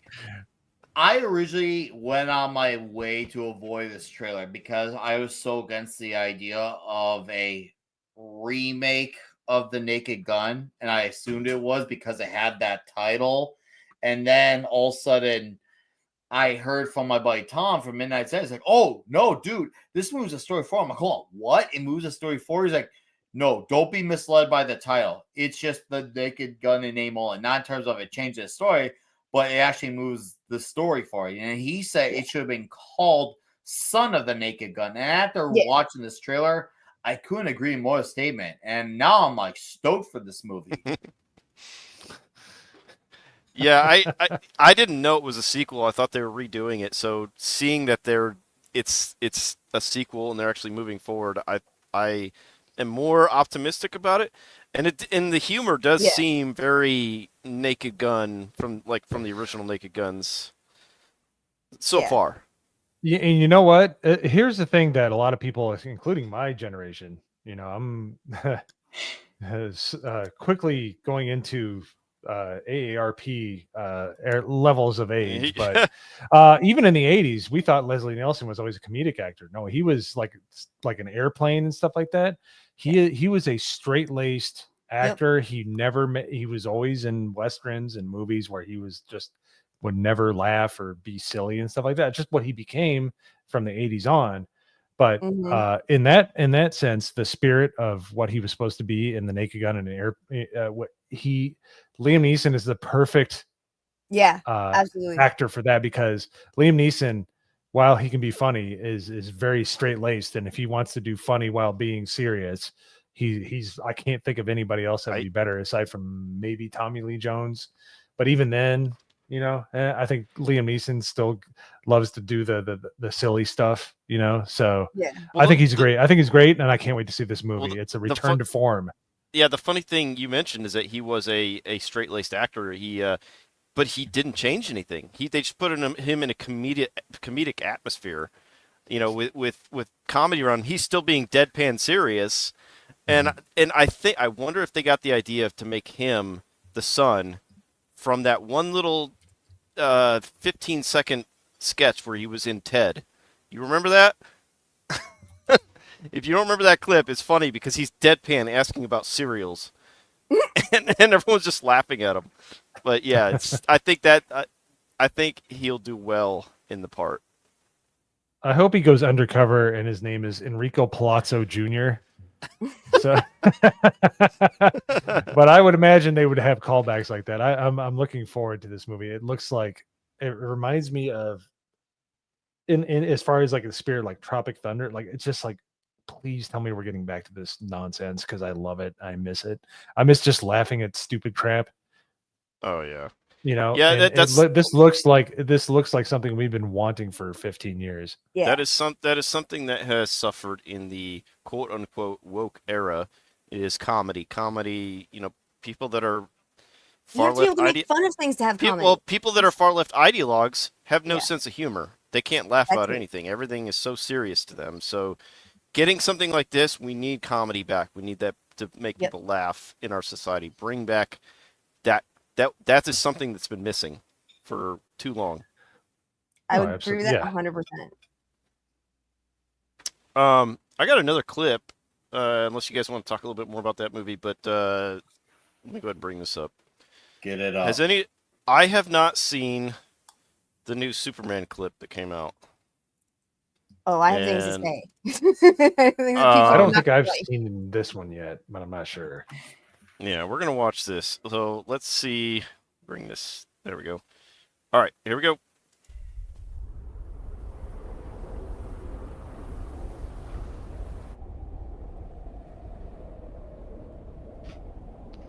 I'll talk over it because it's Warner Brothers. Yeah, go ahead. And Warner Brothers is Yeah. asshole. Well, we can pause it every now and then. Ooh, 4 minutes and 50 seconds. Nice. It's a long clip. We're gonna have to pause it. Yeah. Yeah. It's basically an extension of the first trailer's first scene, and then Yeah. it kind of plays the rest of the stuff we saw in the first trailer after that, after the expanded first scene, Yeah, with we've different already music. I'm gonna pass one of this. Oh,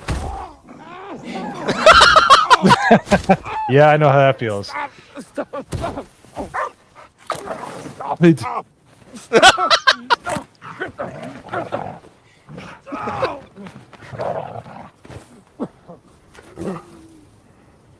I like that they gave it a little comedic.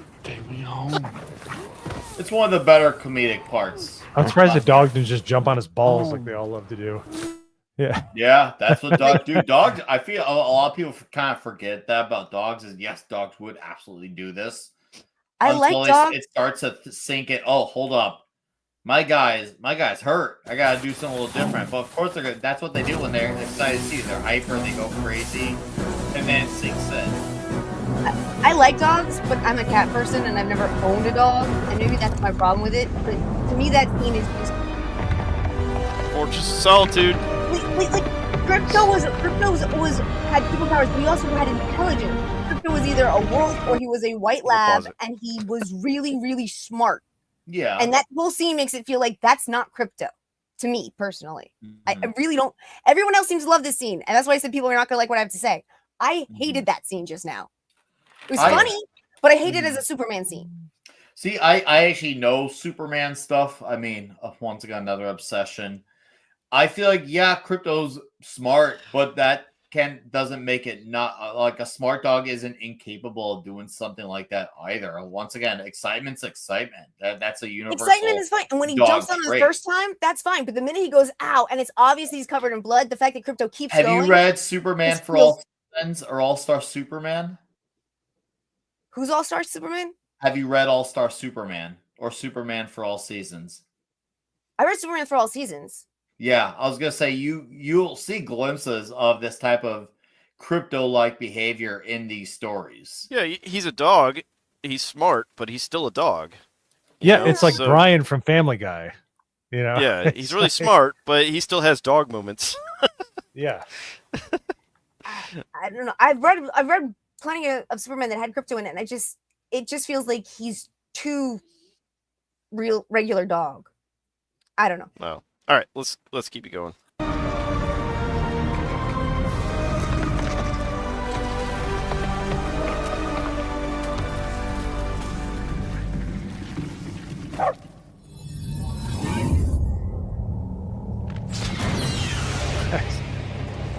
All right. Even if it's not a like my doggo sense, which by the way, my dog must know I'm watching something about a dog because it's right here. She's right next to me, but the doggo. I'm sorry. I love rescue dogs, and he's just got that vibe. He's a little rambunctious, but he's a good dog. He deserves a T word. I'm not gonna say it next to my dog because she'll get excited. But Well, I mean, that's part of the thing was I'm agreeing with Tiny. but I'm also saying I love doggos, so that trumps this. So sorry. But I was like, James Gunn said, like, he made this after he got a rescue dog. This is all about his rescue dog. And that's fine, but it doesn't feel like crypto to me. That's all I'm trying to say. What do you all think of the idea of the Fortress of Solitude coming out of the ground when he approaches, as opposed to always being there? Well, it makes more I sense. think it's good in the age of Starlink. Yes, probably. I think it makes sense in the age of, people are exploring these areas. He wants it to remain hidden when he's not there, but it comes out of the ground when he needs to be there. Mm-hmm. I like that idea. I think that's actually a very welcome thing to do because, as you mentioned, like considering the world we actually are in today, to have something blend in and not for people to just see it, because especially all it takes is for a plane to fly over and notice it. So that's a good way of having it out there for a short time and then making the beeline out. So I actually really like that idea of the fortress. Now there's things in there that I'm not a fan of, but the way it pops out like that, I thought that was awesome. Yeah, in the age of Google Earth, where you're looking at, like, you can see details on Antarctica, like, in the Arctic, you need it to be able to be hidden. All right, let's go ahead and continue. Superman!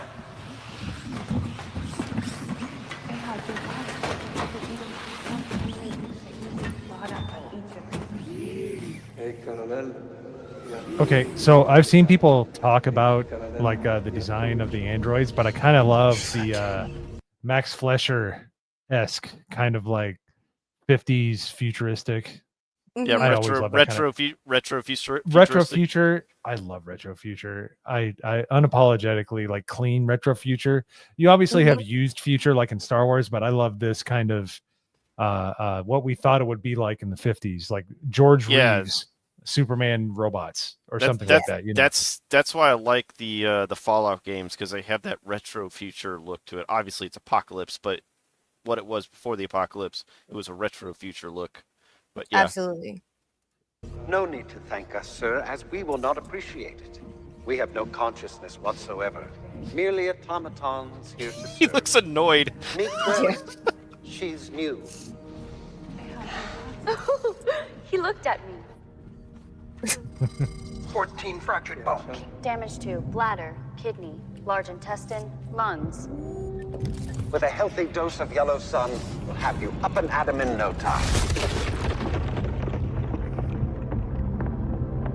Level 4. That's interesting. The fortress can turn. Yeah. Well, I guess that makes sense. You know what it reminds me of? It reminds me of a large version of the vessel that Christopher Reeves came in. Yeah.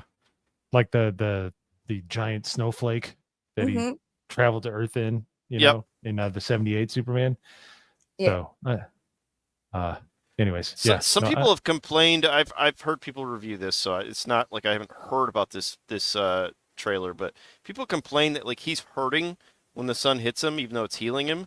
But has anyone had like an injury and then got like a massage and it hurts, but it's doing better, like, or you're getting some kind of treatment that hurts at first, but it's getting better. It's to help treat it, to make it better. I could equate it to that, I've had physical therapy before. That makes sense. I've not had that stuff done to me, but I have heard that story time and time again. Yeah. Well, get a TENS unit put on. Going to hurt. Yeah. I'll take it a step further from the TENS unit. I've had dry needling done for tendinitis. Yeah, they stick needles into the tendon and electrify it, so that it promotes blood flow to the tendon. Yeah, and I'm not talking about chiropractor. I'm talking about I had my knee blown out when I was in middle school. Yeah, like just it was. Oh, I can still remember the sound. Bleh. But I remember them like not like, oh, just let's get your back muscle. No, like we need your knee to be back to normal. And the zapping and the itching and the uncomfortability. But it makes sense because like the healing should, when you heal, it should hurt. When you heal that. Thank you. When you heal quickly, you're rapidly causing blood vessels, skin to grow, bones to reknit back together. That should hurt. All right, let's finish this and we'll go to outros after this.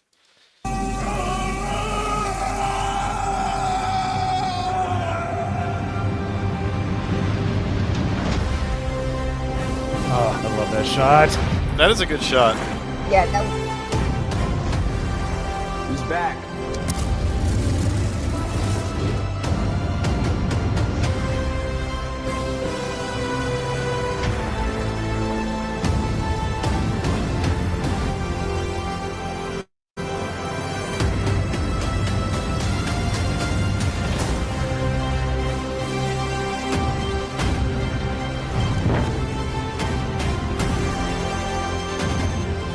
Okay. So as far as a graphic designer, I got to say this real quick. Yeah. I love the font with the treatment around the font. It looks like the old Richard Donner, but not like Mhm. to the point where it's like immediately visible. That's such a nice touch. Sorry, go ahead. I don't think any of these scenes we haven't seen before. So yeah, I'm interested. It's like you were saying with Tron, Ares. You know, there's red flags, but it doesn't mean I'm not interested. I want to see what they have to put out for this. So I hope they do well. I hope it's not a complete flop. I mean, because we need something good, you know. And Superman is a very patriotic character. He's very America. He's Americana. He grew up in Kansas, you know, for fuck's sake. Mhm. You know, he's a down home country boy, honestly. But yeah, yeah. Go ahead, Mo. No, I was just saying Kansas is definitely, unfortunately, I've been to that state. It's a state where a meteor could crash, a super being could be raised, and nobody give a shit because it's Kansas because nobody gives a shit. It is. Yeah. So, flyover state. I'm sorry. I'm from Nebraska originally. Don't like Kansas, but that's just in my blood. So, All right. Well, in closing, Mo, what do you got coming up? You want people to know about? hello? You hear me? I I can. heard you, both of you. Uh-oh. All right. We'll get back to you. Tiny, what you got coming up? Well, I will be back here next Sunday. I'm here. We will not be doing a show on 420, but every other Sunday we are here at 4:00. On Tuesday, I will be on Nerds on the News on Drunken Emerald Arrows channel. And every Friday at 9:30, I'm back on Drunken Emerald Arrows channel for Insert Title Here podcast. I have just been informed that Devil's Angels may be starting up again in May, which is Nice. Devil Made Me Do It, myself.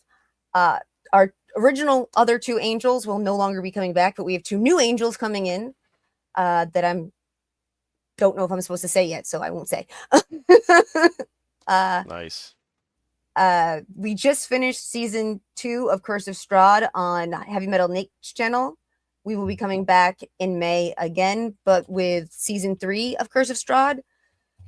We have lost one of our party members. She died and gave us a beautiful farewell speech if you want to watch the replay.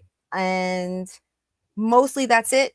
I show up on other people's channels when they want to guest, and that's just up in the air. You can follow me on X at WumpyBox, and you'll always know what I'm doing. Okay. Mo, what you got coming up that you want the audience to know about? Well, I know beginning of May 1st, I'm going to eviscerate this crap platform called StreamYard, and we're going to find something better. I hate this. I lost all my audio. Like it likes to do just out of nowhere for no good reason. But anyways, other than that, I got huh? Every single mic except the one I'm using right now. I have a really nice, expensive microphone. StreamYard just totally kicks it off every time. Yep, it's horrible. So we're gonna go through all the best competitors, and I'm gonna drop some money of my own to basically review all of them, so we can find a better option because they're not worth the money, even if it was for $5. So, anyways, aside from that, I will be doing the Monday Hangover tomorrow at 6 p.m. Eastern on the Drunk 3PO channel, and I'll be doing Off the Hip with Alec Baldwin's Finger right after that, and then Leighton Gay with the GCA 8:30 Eastern on the GCA podcast channel. So staying pretty busy, and hopefully joining Nick Weiser on some streams. It's been super fun, way too much fun. It's super fun to be doing this again with you tonight. So I'll definitely be watching later. But yeah, dude, this whole thing is just amazing. I love streaming. It's so much fun, and it's been awesome streaming with you all tonight. I've been smiling so much my face hurts. So All right, Nick Weiser, what you got coming up, man? Let the people know.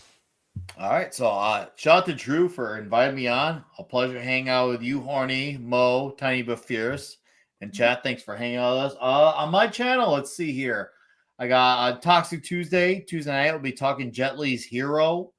And on Friday night, I'll be having Clawby's Comic Shop, where it's an actual comic show that actually talks about comics. That those do exist. Like, it's not just the movies. We actually talk about comics, and we do it over alcohol, over booze.